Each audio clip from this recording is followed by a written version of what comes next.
तो इस लेक्चर में हम लोग कॉम्पटन इफेक्ट डिस्कस करेंगे। इससे पुराने लेक्चर्स में हमने फोटो इलेक्ट्रिक इफेक्ट आपको समझाया था, यानी प्रकाश विद्युत प्रभाव समझाया था।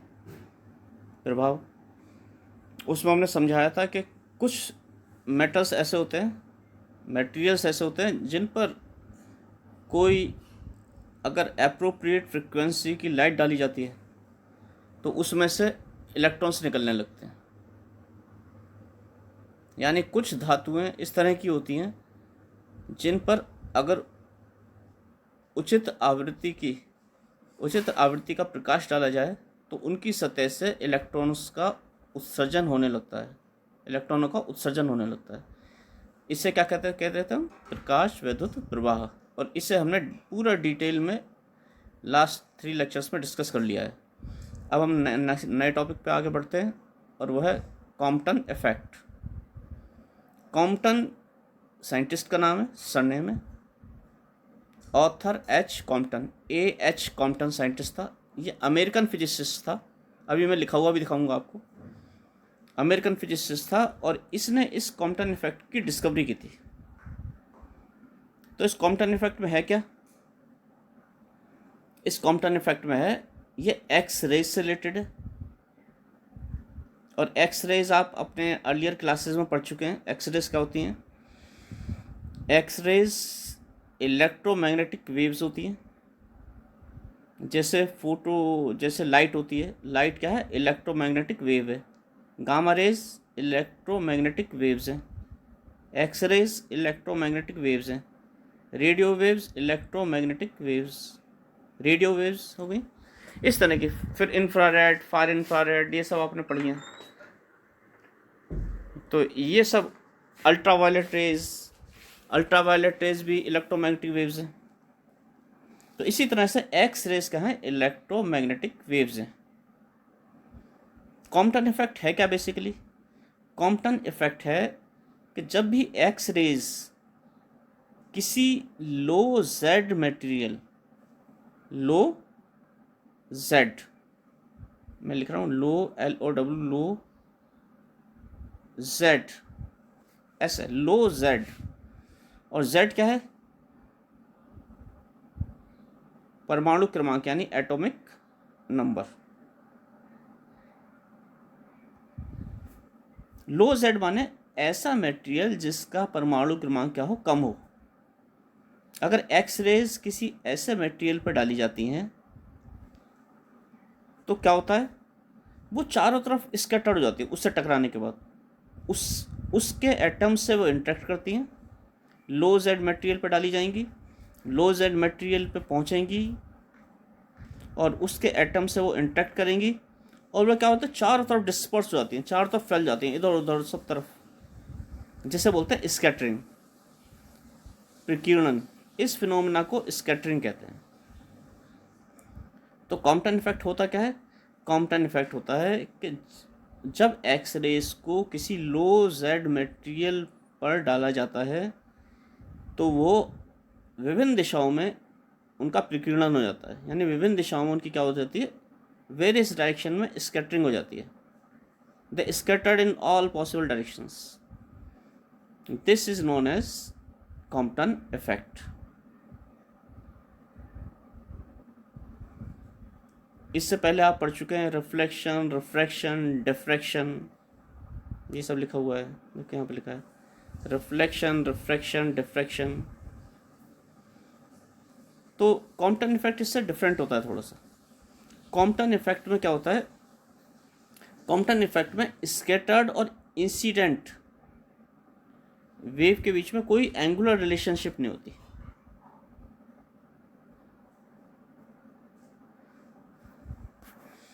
ये था कॉम्पटन इफेक्ट।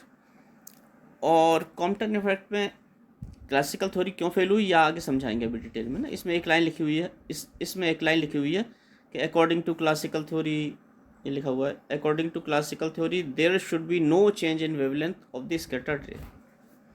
ये क्यों होता है? क्लासिकल थ्योरी के हिसाब से जो वेव स्कैटर्ड होकर जा रही है, क्या एक्स रेज आई खूब सारी, वो एक मटेरियल सामने था, उससे टकराई। वो कौन सा मटेरियल था? लो जेड मटेरियल, कम परमाणु क्रमांक का मटेरियल था। उससे इंटरेक्ट किया उन्होंने और वो चारों तरफ फैल गई, डिस्पर्स हो गई।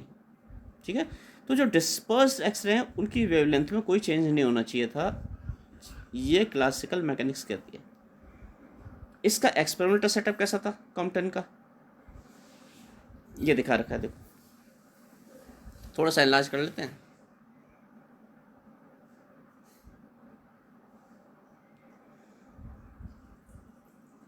ये यहाँ पे सोर्स लिखा है, ये एक्सरे सोर्स है। सोर्स माने एक्सरे सोर्स, और आपने एक्सरे ट्यूब्स पढ़ी होंगी। तो basically this is an X ray tube. X ray tube क्या होती है, ऐसी एक डिवाइस होती है, मैकेनिकल डिवाइस होती है जिसमें जो एक्सरेस को प्रोड्यूस करती है। तो ये एक्सरे सोर्स है। एक्सरे सोर्स में भी क्या है, मोनोक्रोमेटिक एक्सरे सोर्स। मैं लिख रहा हूँ मोनोक्रोमेटिक,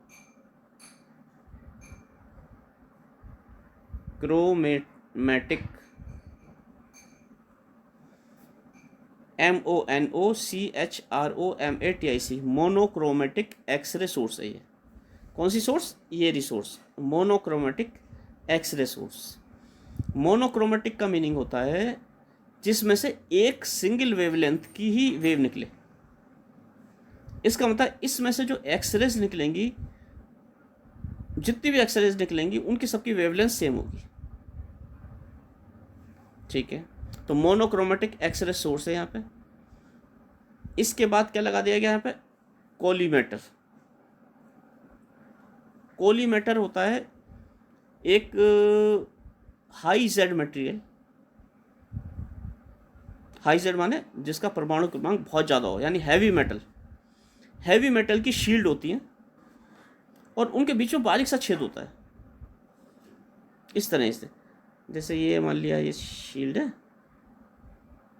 या बताता हूँ अभी, दोबारा बनाता हूँ इसे।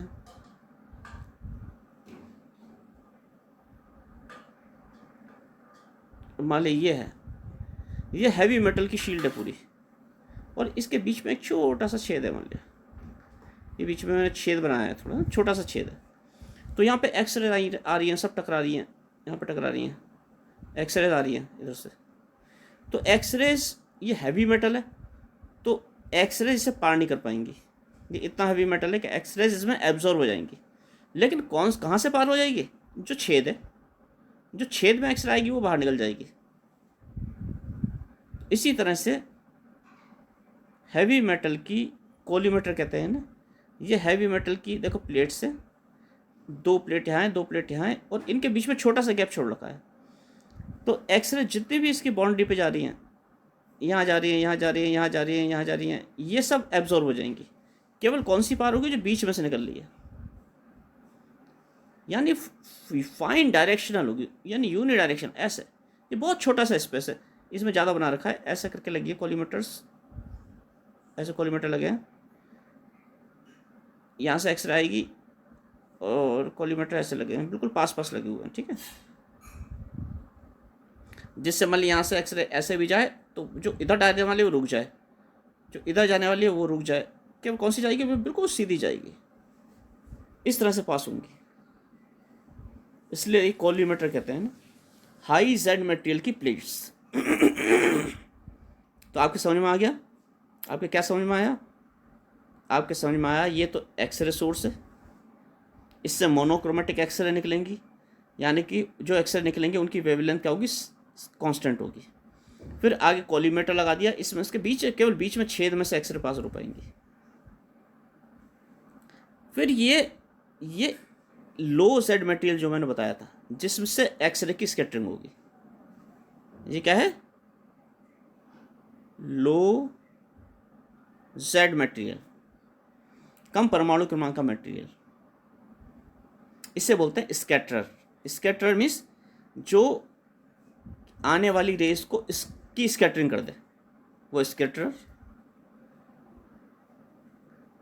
तो ये जो एक्सरे यहाँ से आ रही हैं छेद में से, इनकी क्या कर देगा, स्कैटरिंग कर देगा।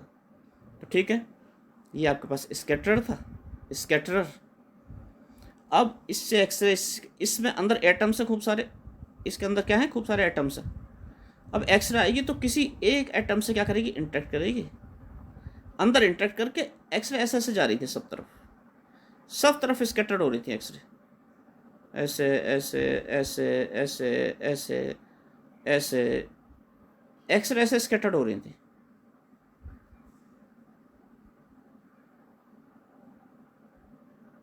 इवन वापस भी हर डायरेक्शन में, नीचे भी सेम नीचे होगा। इस तरह से एक्सरे की क्या हो रही थी, स्कैटरिंग हो रही थी। ऐसे ही नीचे होगा बेटा, ऐसे ही नीचे चारों तरफ 360 डिग्री एंगल पे एक्सरे की स्कैटरिंग हो रही थी ऐसे। इसके आगे एक डिटेक्टर लगा दिया, ये डिटेक्टर है यहाँ पे। ये डिटेक्टर क्या कर सकता था, पूरा 360 डिग्री घूम सकता है। देखो मैंने इस गोले को पूरा कर दिया, ये डिटेक्टर पूरा ऐसा घूम सकता है, कहता 360 डिग्री। तो इस 360 घुमा के क्या करेंगे, हर डायरेक्शन में आने वाली स्कैटर्ड की, हर डायरेक्शन में आने वाली जो स्कैटर्ड एक्सरे हैं उनकी स्टडी कर सकते हैं डिटेक्टर से, ठीक है। तो ये डिटेक्टर हो गया, इसे ऐसे घुमा सकते हैं 360 डिग्री पूरे गोले में, चारों तरफ पूरे गोले में घुमा सकते हैं ऐसे।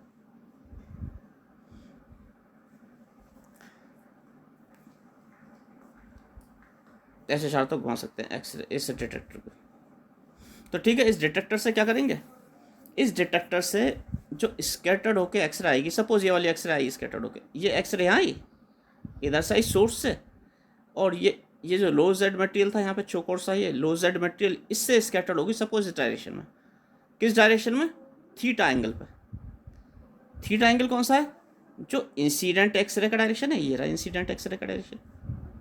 इंसिडेंट एक्सरे सीधी है, ये डायरेक्शन इंसिडेंट एक्सरे का, ये मैंने बार बार लाइन खींच रहा हूँ। ये तो इंसिडेंट एक्सरे का डायरेक्शन है, और ये स्कैटर्ड एक्सरे का डायरेक्शन है ये।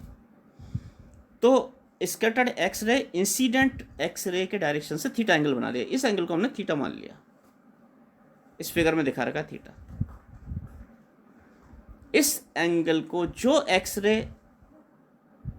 एक्सरे लो जेड मटेरियल से डिस्पर्स हुई है, टकरा के या इंटरेक्ट करके किसी दूसरे डायरेक्शन में गई है, ये वाली इसे कहते हैं स्कैटर्ड एक्सरे। ये कौन सी एक्सरे, स्कैटर्ड के, ये स्कैटर्ड हो गई है ना, स्कैटर्ड एक्सरे। और जो ये इंसिडेंट डायरेक्शन से एंगल बनाती है, इंसिडेंट डायरेक्शन ये है, इंसिडेंट एक्सरे का डायरेक्शन कौन सा है, ये वाला। जो इंसिडेंट एक्सरे के डायरेक्शन से जो एंगल बनाती है थीटा, ये थीटा बना रही है, लिखा हुआ पीछे लिखा हुआ थीटा, मैंने थोड़ा बड़ा लिख दिया थीटा। इस थीटा को स्कैटरिंग कहते हैं, स्कैटरिंग एंगल कहते हैं, या एंगल ऑफ स्कैटरिंग। छोटा कर लेते हैं, इसे क्या कहते हैं, थीटा को एंगल ऑफ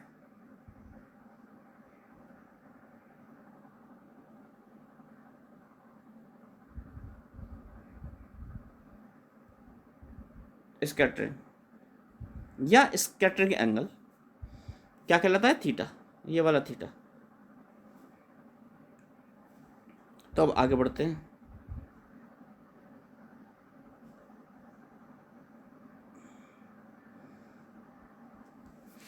ये कॉम्पटन इफेक्ट मैंने आपको समझा दिया।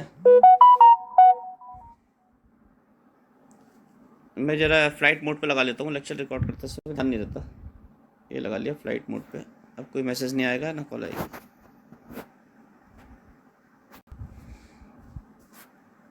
तो अभी तक क्या बताया हमने बताया कि एक्स रेज जब लो जेड मटेरियल पर डाली जाती हैं तो डिस्पर्स हो जाती हैं, चारों तरफ स्कैटर्ड हो जाती हैं।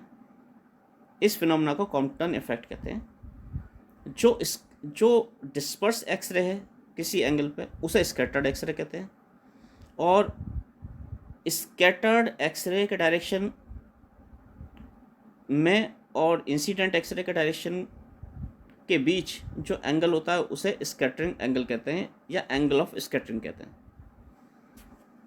ये एक्सपेरिमेंटल सेटअप था पूरा, यहाँ देखो लिखा है बेटा कि आर्थर एच कॉम्पटन ने 1923 में 1923 में ये एक्सपेरिमेंट परफॉर्म किया था।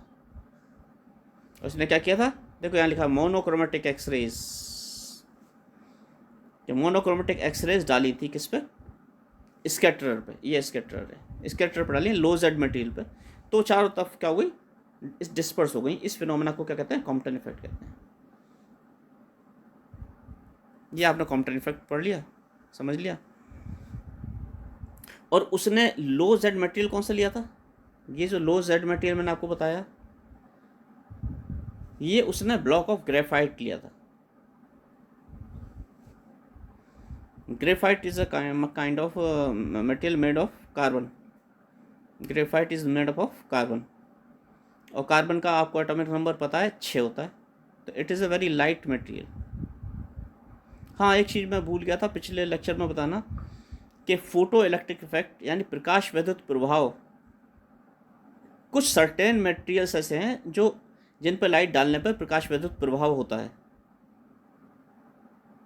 तो वो मटेरियल्स कौन से हैं वो आप नेट पर ढूंढ सकते हैं। वैसे जो फर्स्ट ग्रुप के एलिमेंट्स होते हैं, कौन से होते हैं फर्स्ट ग्रुप के एलिमेंट, अभी मैं इस टॉपिक को थोड़ा सा छोड़ के पुरानी बात कर रहा हूँ। HLI NA K RB, ये सब पढ़ा होगा। RBCSFR, ये आपने पढ़ा होगा फर्स्ट ग्रुप के HLI NA K RBCSFR। ये सब फोटो इलेक्ट्रिक, H को छोड़ के, H छोड़ दो क्योंकि लाइट, ये तो स्ट्रांगली बाउंड होता है, लूजली बाउंड इलेक्ट्रॉन्स भी चाहिए होते हैं। तो ये सब क्या दिखाते हैं, फोटो इलेक्ट्रिक इफेक्ट दिखाते हैं जब इनकी सरफेस पे क्या करते हैं, लाइट को डालते हैं।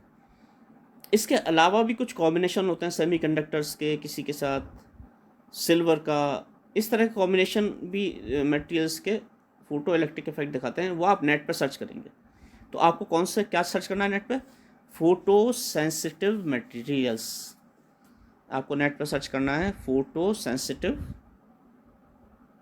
ये मैं बीच में ध्यान आ गया इसलिए मैं बता रहा हूँ, फोटो सेंसिटिव मटेरियल्स कि ऐसे कौन से मटेरियल्स होते हैं जिन पर लाइट डालने पे वो प्रकाश विद्युत प्रवाह दिखाएंगे। फोटो सेंसिटिव मटेरियल्स, ये आप नेट पर सर्च करेंगे। तो अब वापस आते हैं इसमें एक्सरेज के लिए। तो एक्सरेज का एक्सपेरिमेंट आपको समझा दिया था सारा, ये समझा दिया है पूरा। अब इसमें कॉम्पटन ने किया क्या, ये ऑथर एच कॉम्पटन मैंने आपको बताया था ना 1923 में किया। Author H Compton American physicist था, ये देखो ऊपर लिखा है अमेरिकन फिजिसिस्ट। इसने 1923 में ये प्रैक्टिकल किया था। उसने क्या किया, ये जो स्कैटर्ड एक्सरे थी ना हर एंगल पे, डिटेक्टर तो घूम सकता है चारों तरफ, 360 डिग्री एंगल घूम सकता है ऐसे, 360 डिग्री एंगल पे घूम सकता है ऐसे चारों, तो हर एंगल पे इस स्कैटर्ड एक्सरे की इंटेंसिटी नापी इसने।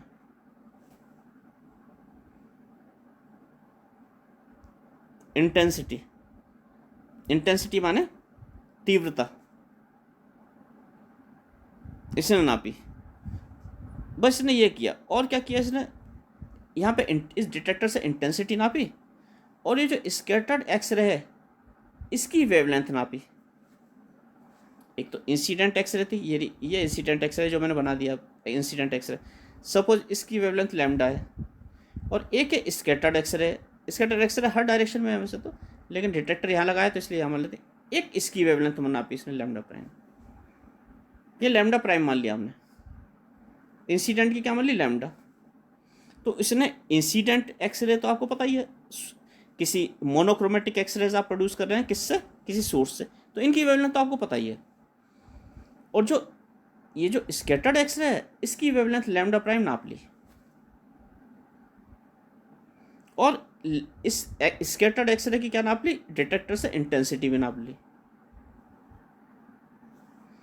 तो देखो ये लिखा है, द इंटेंसिटी लिखा है, the intensity of the scattered X rays were measured as a function of wavelength of X rays at different scattering angles. वही जो मैंने अभी बताया था आपको, जो स्कैटर्ड होकर एक्सरे जा रही है डिटेक्टर की तरफ, उसकी क्या करी, उसकी वेवलेंथ नापी और उसकी इंटेंसिटी नापी।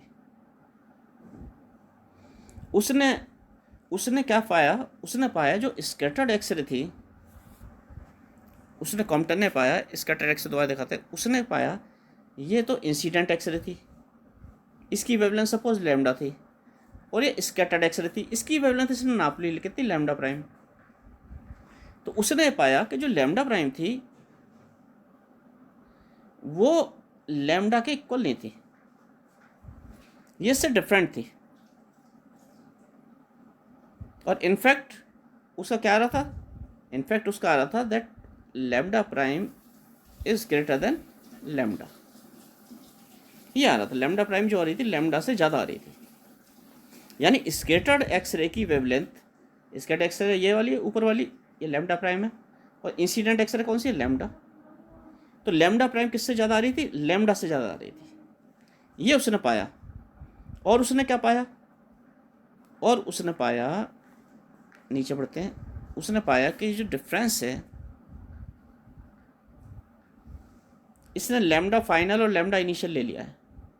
जो इंसिडेंट एक्सरे है ऐसे, इसकी तो लैम्डा आई मान ली, जो मैंने लैम्डा मानी थी इसने लैम्डा आई मान लिया, और यहाँ पे स्कैटरर रखा है, इससे स्कैटर्ड हो रही है, और फिर स्कैटर्ड होकर ऐसे जा रही है, इसने इसे लैम्डा एफ मान लिया है,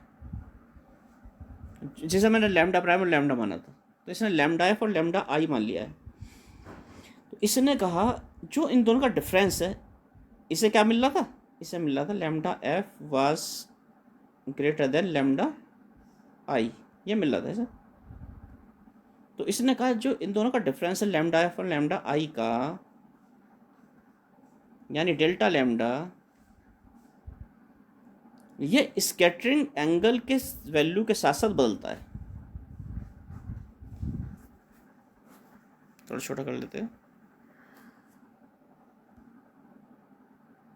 इसने पाया कि डेल्टा लैम्डा यानी कि स्कैटर्ड एक्सरे और इंसिडेंट एक्सरे की वेवलेंथ का difference varies with the scattering angle and does not depend on lambda i. Lambda i क्या है, इंसिडेंट एक्सरे की वेवलेंथ। इसे चित्र में समझाते हैं आपको दोबारा,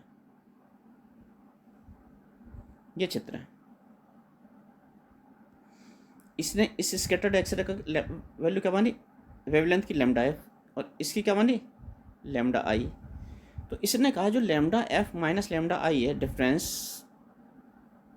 इसे इसने कहा डेल्टा लैम्डा, इनका डिफरेंस जो है डेल्टा लैम्डा, ये जो है लैम्डा आई पे, डेल्टा लैम्डा की वैल्यू लैम्डा आई पे डिपेंड नहीं कर रही। आप इंसिडेंट एक्सरे कुछ भी ले लीजिए, उसकी वेवलेंथ कोई सी भी ले लीजिए, अगर आप थीटा एंगल पे फाइनल वेवलेंथ लेंगे तो लैम्डा एफ और लैम्डा आई का डिफरेंस कांस्टेंट आ रहा था, अगर थीटा कांस्टेंट है तो। सपोज आपने यहाँ पे लिया 4000 एंगस्ट्रॉम सपोज, और ये सपोज आ रही है 5000 एंगस्ट्रॉम, तो डिफरेंस कितना हो गया, 1000 एंगस्ट्रॉम। अब आपने क्या किया, इस 4000 को हटा दिया, यहाँ से 4000 को हटा दिया, और आपने यहाँ पर डाल दिया, सपोज आपने यहाँ पर डाल दिया 6000 एंगस्ट्रॉम, और फिर सेम एंगल थीटा पे यहाँ देखा वेवलेंथ कितनी मिली आपको। तो जो वेवलेंथ थी जो मिली यहाँ पे, ये अब आपको 7000 एंगस्ट्रॉम मिलेगी। क्यों, क्योंकि इनका डिफरेंस कांस्टेंट रहेगा। अगर थीटा कांस्टेंट है तो डिफरेंस क्या था, कांस्टेंट। ये इंसिडेंट एक्सरे की इस वेवलेंथ पर डिपेंड नहीं कर रहा। ये अगर 4000 हो रही थी तो 5000 हो रहा था, अगर ये 5000 हो रही है तो ये 6000 हो जाएगा, अगर 6000 हो रहा है तो ये 7000 हो जाएगा। क्यों, क्योंकि इनका डिफरेंस कांस्टेंट रहना है, किसके लिए, कांस्टेंट थीटा के लिए। तो वेवलेंथ का डिफरेंस केवल किस पे डिपेंड कर रहा था, थीटा पे, और थीटा क्या है, स्कैटरिंग एंगल, यानी एंगल ऑफ स्कैटरिंग। तो यही कॉम्पटन ने पाया, कॉम्पटन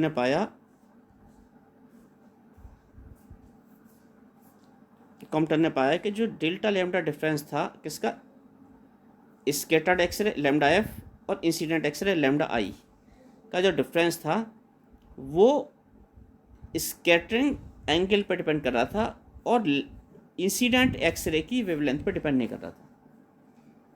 यह इफेक्ट जो कहलाया गया कॉम्पटन इफेक्ट कहलाया गया। और ये जो चेंज इन वेवलेंथ है डेल्टा लैम्डा, ये इसे कॉम्पटन शिफ्ट कहा गया।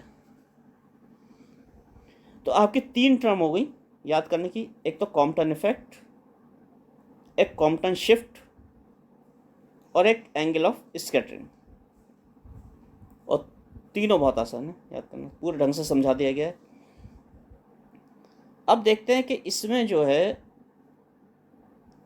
इसमें ये सब कॉम्पटन ने ऑब्जर्व कर लिया एक्सपेरिमेंट करके, फिर उसने इसे एक्सप्लेन कर, फिर इसका एक्सप्लेनेशन की बात आई कि ऐसा क्यों हो रहा है, इसे एक्सप्लेन करा जाए। तो क्लासिकल मैकेनिक्स इसे एक्सप्लेन करने में फेल हो गई कॉम्पटन इफेक्ट को। कैसे? ये देखो, failure of classical mechanics. Classical mechanics कैसे फेल हो गई? क्लासिकल मैकेनिक्स के हिसाब से ये इंसिडेंट एक्सरे थी। इंसिडेंट एक्सरे या मीन्स इलेक्ट्रोमैग्नेटिक वेव, विद्युत चुंबकीय तरंगे। इंसिडेंट एक्सरे आ रही है, ये आई इंसिडेंट एक्सरे। यहाँ पे क्या रखा है? वो लो जेड मटेरियल रखा है जिससे स्कैटर्ड होगी, यानी स्कैटर रखा है। अब ये इससे स्कैटर्ड हो गई, किस एंगल पे हो गई? थीटा पे। और ये कैसे हुई स्कैटर्ड? इसका कारण क्या था? इसका कारण भी ये था, दोबारा बनाते हैं इस चित्र को। ये इंसिडेंट एक्सरे है, ये जो लो जेड मटेरियल था, इसमें बड़ा बना रहा हूँ, खूब बड़ा बनाता हूँ, ये लो जेड मटेरियल है। तो इसने क्या किया, इसके एटम था, एक एटम इसके अंदर बहुत बड़ा दिखा रहे हैं हम। इसके एटम में ये न्यूक्लियस होता है, ये इलेक्ट्रॉन्स होते हैं, इलेक्ट्रॉन्स इलेक्ट्रॉन्स इलेक्ट्रॉन्स, न्यूक्लियस तो घूमते हैं, इलेक्ट्रॉन्स इलेक्ट्रॉन्स, ऐसे। ये जानबूझ के मैं बड़ा बना रहा हूँ, इतना बड़ा बना, लेकिन आपको दिखाने के लिए केवल ना। ये इलेक्ट्रॉन्स घूमना, ये एटम है सपोज। तो ये जो इंसिडेंट एक्सरे होगी, किसी एक एटम को यानी एक इलेक्ट्रॉन से इंटरेक्ट करेगी।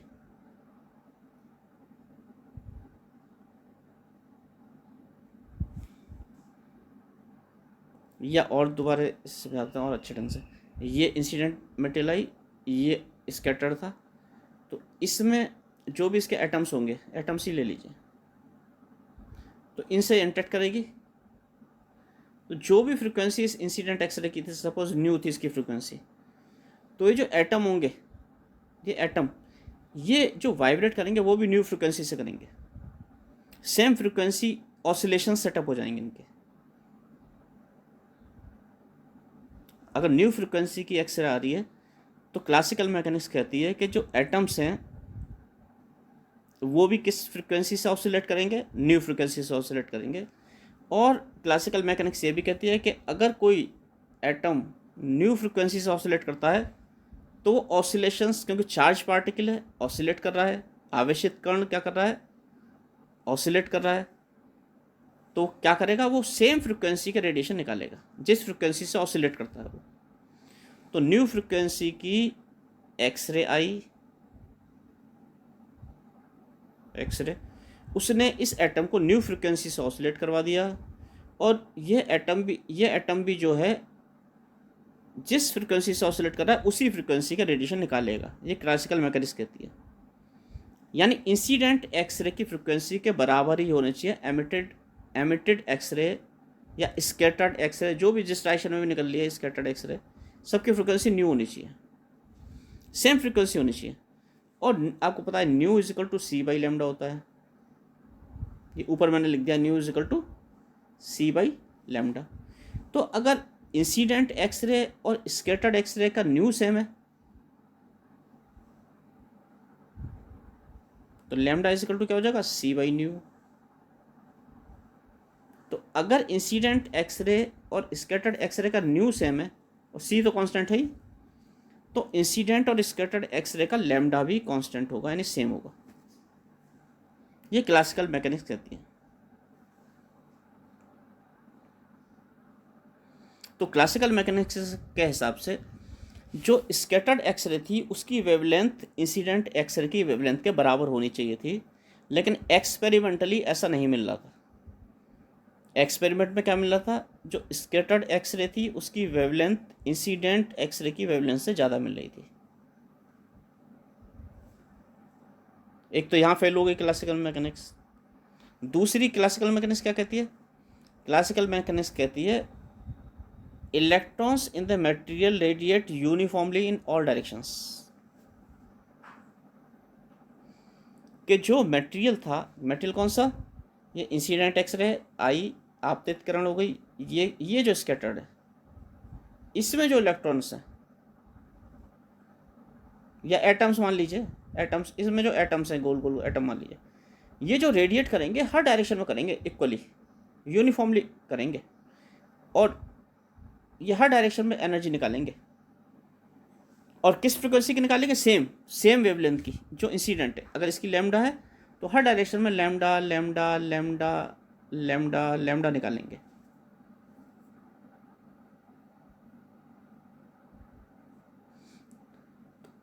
इसका वो क्या कहते हैं क्लासिकल मैकेनिक्स, हर डायरेक्शन में लैम्डा वेवलेंथ की वेव निकलेगी, और स्कैटर्ड वेवलेंथ जो होगी वो थीटा पे डिपेंड नहीं करेगी, क्योंकि हर डायरेक्शन में सेम वेवलेंथ निकलेगी।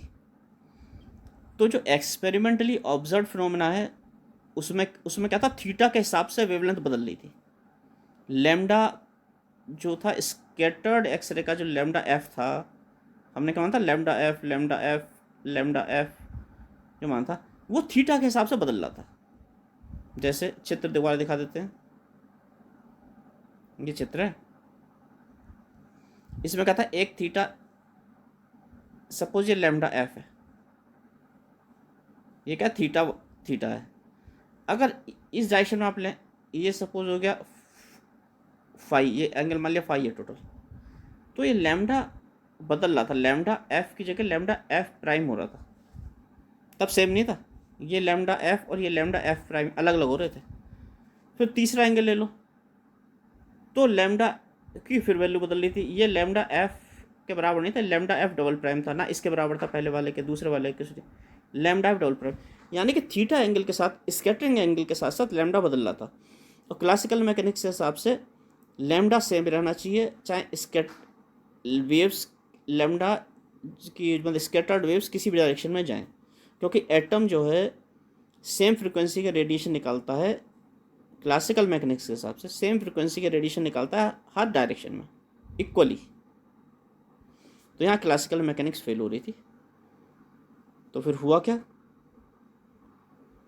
फिर उसने क्या किया, कॉम्पटन ने प्लैंक्स क्वांटम हाइपोथेसिस के बेस पे, प्लैंक्स क्वांटम हाइपोथेसिस के बेस पे उसने अपना कॉम्पटन इफेक्ट समझाया, जो कॉम्पटन इफेक्ट उसने एक्सपेरिमेंटली ऑब्जर्व किया था। और कैसे समझाया ये भी ब्रीफ में समझा देता हूँ मैं आपको।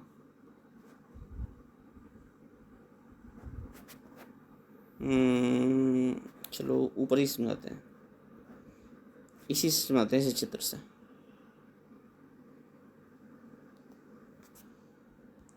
कॉम्पटन ने कहा ये एक एक्सरे आई, उसने कहा एक्सरे नहीं है, ये रे नहीं है, ये फोटोन्स का ग्रुप है।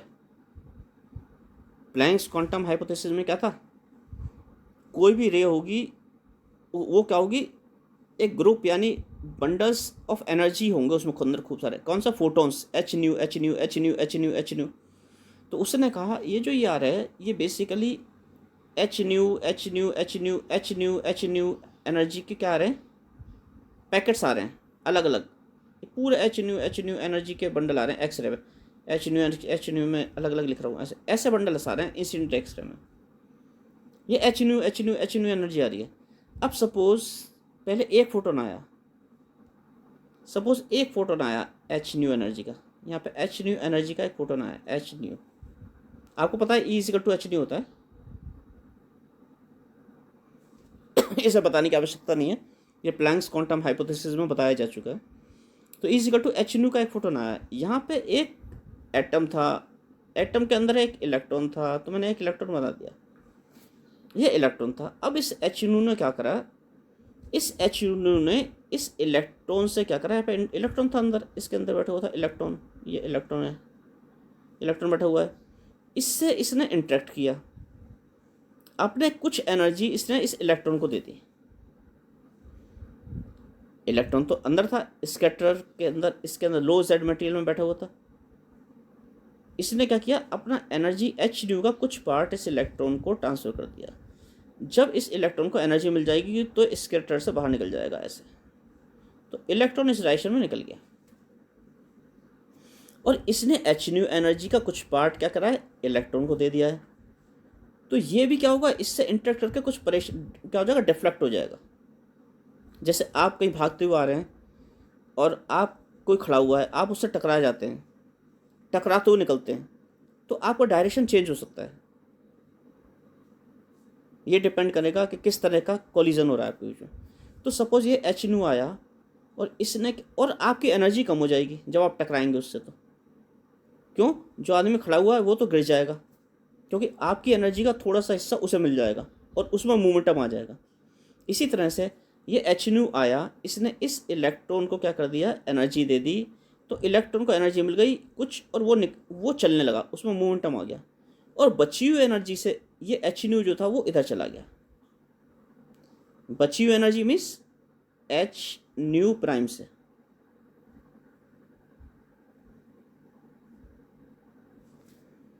अब बदल गई उसकी एनर्जी, क्योंकि उसने अपनी एनर्जी में से कुछ हिस्सा किसे दे दिया, इलेक्ट्रॉन को दे दिया।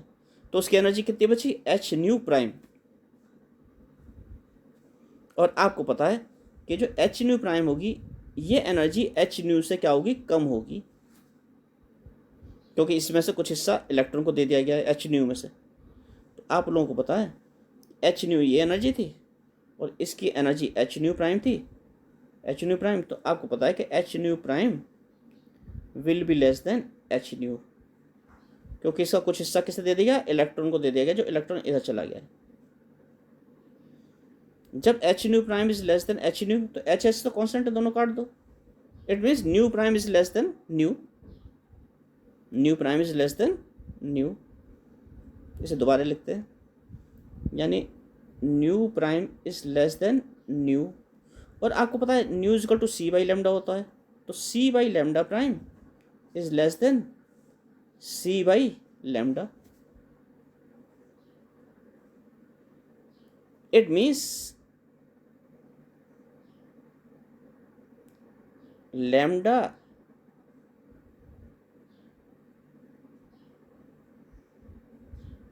Nu is equal to c by lambda.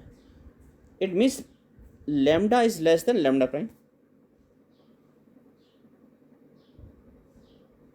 Lambda prime क्या था, स्कैटर्ड एक्सरे की वेवलेंथ थी।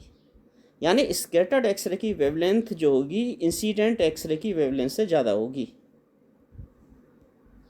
ये लेमडा वेवलेंथ का आया था, ये स्कैटर्ड लेमडा प्राइम का हुआ था। तो आपका क्या निकला conclusion, that lambda prime will be greater than lambda. ये किससे निकला, प्लैंक्स क्वांटम हाइपोथेसिस के बेस पे निकला। और यही क्वांटम इसने ऑथर एच कॉम्पटन ने समझाया। इसका थ्योरेटिकल डेरिवेशन, इसका फॉर्मूले का डेरिवेशन, कौन सा फॉर्मूला का डेरिवेशन अब निकालेंगे, कॉम्पटन शिफ्ट। कॉम्पटन शिफ्ट मैंने अभी बताया था ना, डेल्टा लेमडा होता है। डेल्टा लेमडा क्या होता है, lambda F minus lambda I.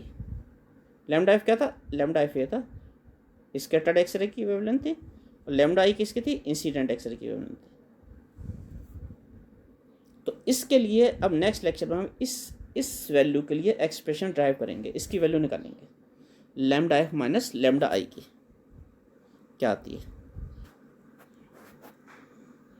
तो आपको कॉम्पटन इफेक्ट समझा दिया गया, कॉम्पटन शिफ्ट समझा दिया गया, और क्लासिकल मैकेनिक्स ऑफ फेल्योर समझा दिया गया कि क्लासिकल मैकेनिक्स क्यों फेल हो गई। इस रिजल्ट को भी डिस्कस कर लेंगे, जो चित्र दिखा रखा है ना, नेक्स्ट लेक्चर में इस रिजल्ट को भी डिस्कस कर लेंगे, जो कॉम्पटन ने ऑब्जर्व किया था। ये रिजल्ट ऑब्जर्व किया था, जो एक्सपेरिमेंट किया था उसमें जो उसने ग्राफ प्लॉट किए थे वो इस तरह के ग्राफ आए थे। तो इन्हें भी डिस्कस कर लेंगे। ये ग्राफ क्या दिखा रखे हैं उसने, मैं अपना फोटोग्राफ हटा ही देता हूँ। ये ग्राफ भी डिस्कस कर लेंगे। क्लासिकल मैकेनिक्स का फेल्योर ये रहा, और क्वांटम ने प्लैंक्स क्वांटम हाइपोथेसिस के बेसिस पे कैसे एक्सप्लेन किया था। इनफैक्ट यहाँ पे लिखा हुआ है एक शब्द बहुत अच्छा लिखा हुआ है, यहाँ पे लिखा है प्लैंक आइंस्टीन क्वांटम हाइपोथेसिस, क्योंकि क्वांटम ने हाइपोथेसिस तो दे दी, लेकिन उस क्वांटम प्लैंक्स की हाइपोथेसिस का जो एक्सटेंशन दिया था उसे बहुत ढंग से समझाया था, किसमें, फोटो इलेक्ट्रिक इफेक्ट में अप्लाई किया था उसने, वो आइंस्टाइन ने किया था 1905 में। That's why it is written as Planck's Einstein quantum hypothesis. तो इसने प्लैंक्स आइंस्टाइन क्वांटम हाइपोथेसिस के बेस पे किस तरह से अपना एक्सपेरिमेंटली ऑब्जर्व रिजल्ट को समझाया, वो भी मैंने आपको समझा दिया। अब इसके बाद जो कॉम्पटन थ्योरी है, ये नेक्स्ट लेक्चर में डिस्कस करेंगे आपसे। वही डायग्राम है जो मैंने पहले बनाया था, आपको इस डायग्राम को भी डिस्कस कर लेंगे। थोड़ा सा फेडेड है लेकिन दिख रहा है साफ ना। तो इस लेक्चर को यहीं ख़त्म करते हैं। इसके नेक्स्ट लेक्चर में हम कॉम्पटन शिफ्ट के लिए डेरिवेशन ड्राइव करेंगे।